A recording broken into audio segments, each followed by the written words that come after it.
se inscreva no canal, curta e compartilhe. Temos vídeos novos todos os dias, 2 vezes por dia. Tesouro da Serra do Caraça. A brisa gelada que cortava a pele dos viajantes parecia carregar consigo algo além do frio da montanha. Era um sussurro, quase inaudível, que ecoava entre as árvores retorcidas e se perdia nas sombras das pedras.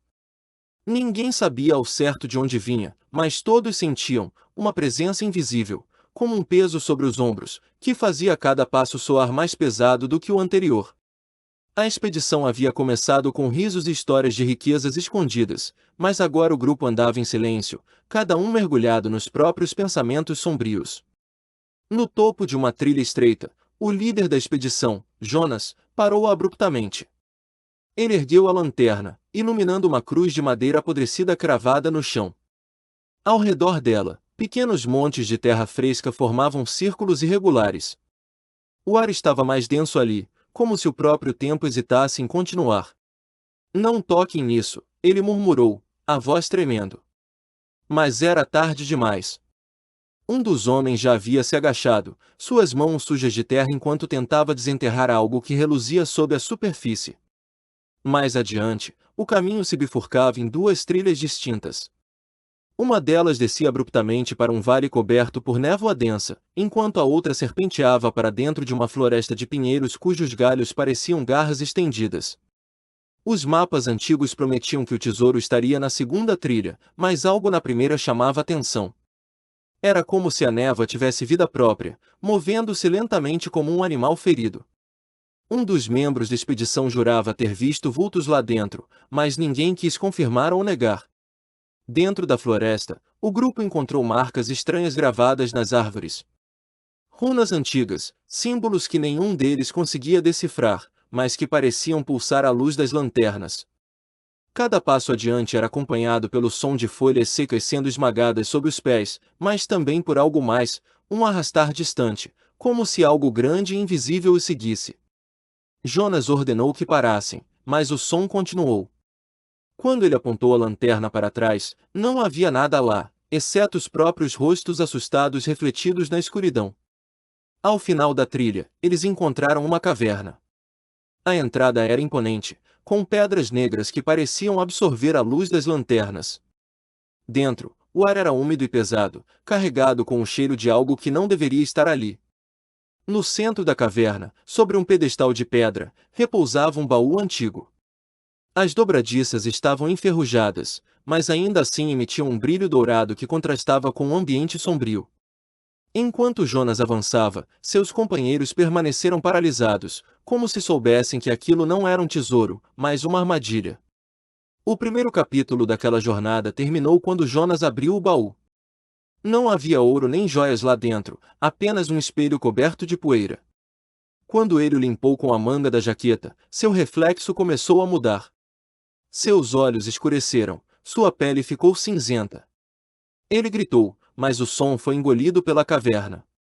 Quando os outros chegaram para ajudá-lo, Jonas já não era mais Jonas, ele era algo diferente, algo que não pertencia mais ao mundo dos vivos. Os sobreviventes fugiram da caverna, mas a floresta parecia viva agora. As árvores se moviam, bloqueando o caminho de volta. Os vultos da névoa haviam se tornado mais claros, figuras humanas com olhos vazios que os observavam em silêncio.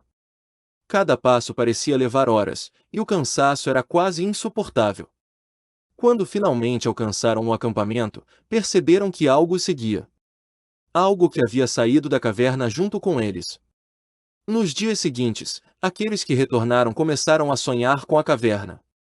Eram sonhos vívidos, tão reais que muitos acordavam gritando.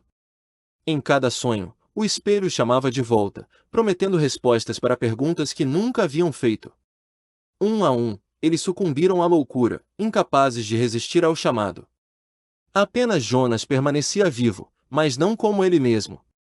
Ele vagava pela floresta, atraído de volta à caverna, onde o espelho esperava para consumir mais almas. Mas o espelho não era apenas um objeto.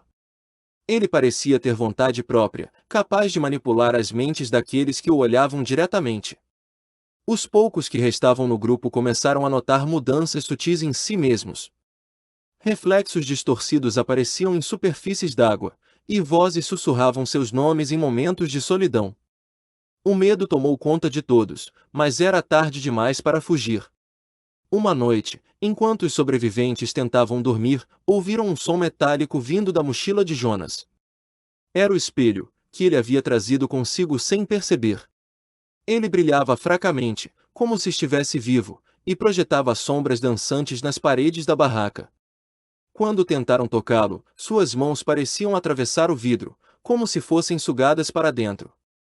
Ninguém conseguiu explicar o que aconteceu naquela noite, mas pela manhã, 2 dos membros do grupo haviam desaparecido.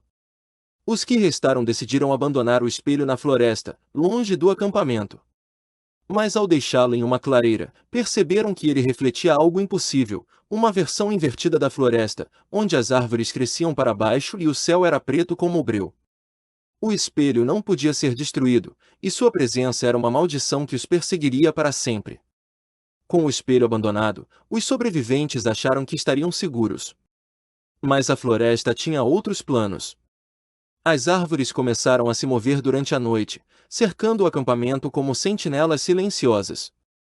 Os galhos pareciam estender-se em direção às barracas, como garras prontas para atacar.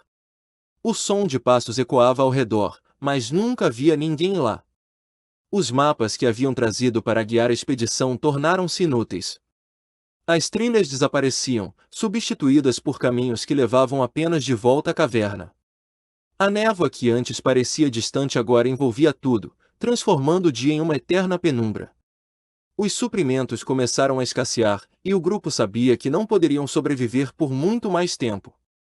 Uma noite, enquanto discutiam o que fazer, ouviram vozes vindas da floresta. Não eram sussurros, mas gritos de pessoas conhecidas, amigos, familiares, até mesmo eles mesmos. As vozes imploravam para que entrassem na floresta, prometendo segurança e salvação. Alguns sucumbiram ao chamado, desaparecendo na escuridão. Os que resistiram sabiam que aquilo era uma armadilha, mas estavam presos em um ciclo de horror sem fim. Jonas, agora completamente transformado, liderava os sobreviventes de volta à caverna. Ele não falava, mas seus olhos brilhavam com uma fome insaciável. Parecia saber algo que os outros não entendiam, algo que o espelho havia revelado. Quando chegaram à entrada da caverna, viram que ela havia mudado. Agora, era uma boca gigante, com dentes feitos de pedra negra, pronta para engoli-los. A caverna parecia viva, pulsando como um coração escuro. O cheiro de enxofre era sufocante, e o som de algo se arrastando ecoava pelas paredes. Jonas entrou primeiro, seguido pelos poucos que ainda restavam. Dentro, encontraram um labirinto de túneis que pareciam se mover conforme avançavam. As paredes eram cobertas de inscrições que brilhavam em vermelho, contando histórias de almas perdidas e pactos quebrados. Em um dos túneis, encontraram um poço sem fundo. Quando olharam para dentro, viram reflexos de si mesmos olhando de volta, mas não como eram agora. Eram versões futuras, desfiguradas e agonizantes. O poço parecia chamar por eles, prometendo alívio para o sofrimento. Alguns se jogaram, incapazes de resistir, enquanto outros foram empurrados por Jonas. No final do labirinto, havia uma sala circular. No centro, o espelho flutuava, girando lentamente no ar. Ele emanava uma luz sinistra, que iluminava os rostos dos sobreviventes com uma expressão de terror absoluto. Jonas caminhou até ele e tocou a superfície, que ondulou como água. Instantaneamente, ele foi sugado para dentro, desaparecendo sem deixar vestígios. Os que restaram sabiam que aquilo era o fim. O espelho os observava, como se esperasse que fizessem o mesmo. Um por um, eles foram atraídos para dentro, até que só restou um. O último sobrevivente, um homem chamado Carlos, estava paralisado diante do espelho. Ele sabia que não havia escapatória, mas algo dentro dele resistia. Enquanto olhava para o reflexo, viu não apenas a si mesmo, mas todas as almas que haviam sido consumidas pelo espelho. Elas gritavam, implorando por libertação. Com um grito desesperado, Carlos pegou uma pedra e lançou-a contra o espelho. Para sua surpresa, ele se quebrou, fragmentando-se em 1000 pedaços. Mas, em vez de liberdade, O que emergiu foi algo indescritível, uma criatura feita de sombras e dor, que rugia com uma fúria primordial. Ela avançou sobre Carlos, engolindo-o em um único instante. A caverna começou a desmoronar, selando para sempre o mal que havia sido despertado. Lá fora, a floresta voltou ao normal, como se nada tivesse acontecido. Mas, em algum lugar, os fragmentos do espelho ainda existem, aguardando para serem encontrados novamente. Se você sente que essa história merece continuar sendo contada, considere nos apoiar no Apoia-se. Com sua ajuda, podemos trazer mais histórias sombrias como esta à tona, explorando os mistérios que assombram nossa imaginação. https://apoia.se/aleatoriode